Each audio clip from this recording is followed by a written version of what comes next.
Welcome sa Noyfi TV, kung saan ating pinag-aaralan ang kasaysayan at mahahalagang usaping Pilipino sa simpleng paraan. Sa episode na ito, aalamin natin kung ano ang charter change o cha-cha, bakit ito paulit-ulit na pinag-uusapan, at bakit may mga sumusuporta at tumututol dito. Simulan natin ang ating paglalakbay sa kasaysayan at politika ng Pilipinas.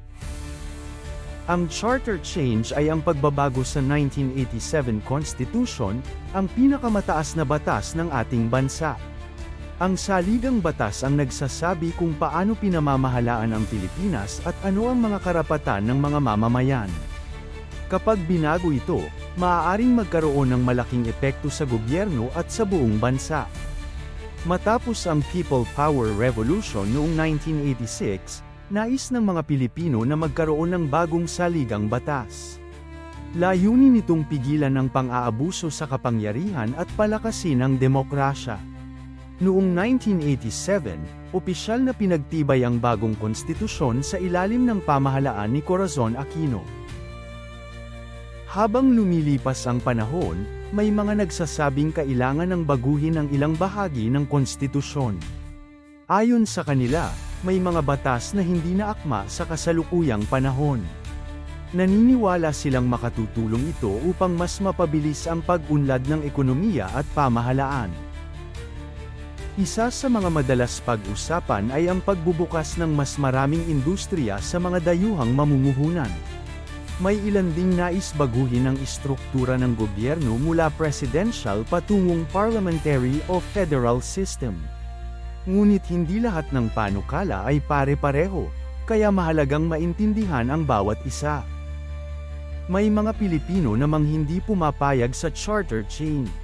Nangangamba sila na maaaring magamit ito upang mapahaba ang panunungkulan ng ilang opisyal o mabawasan ang ilang proteksyon ng mamamayan. Para sa kanila, dapat maging maingat sa anumang pagbabago sa saligang batas.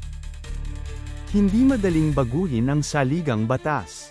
May tatlong legal na paraan: Constituent Assembly, Constitutional Convention, at People's Initiative. Anuman ang piliin, kailangan pa ring sundin ang mga prosesong itinakda ng batas at sa maraming kaso ay kinakailangan ang pag-aproba ng mga mamamayan sa pamamagitan ng plebisito. Hanggang ngayon, patuloy pa ring pinagdedebatehan ang charter change sa Kongreso, media, at iba't ibang sektor ng lipunan.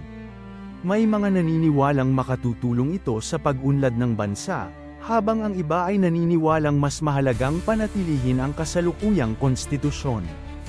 Ang mahalaga ay ang pagkakaroon ng tamang impormasyon bago bumuo ng sariling opinyon.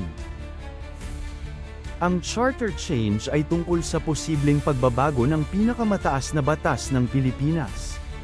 Maaari itong magdala ng mga bagong oportunidad, ngunit maaari rin itong magkaroon ng mga panganib kung hindi pag-aaralang mabuti.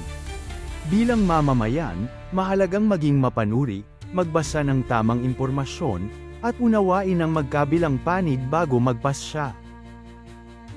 Maraming salamat sa panunood ng Noyfi TV. Kung may natutuhan ka ngayon, mag-like, share, at mag-subscribe para sa mas marami pang kwento tungkol sa kasaysayan ng Pilipinas. Hanggang sa muli, patuloy nating alamin ang ating nakaraan upang mas maunawaan ang ating kinabukasan.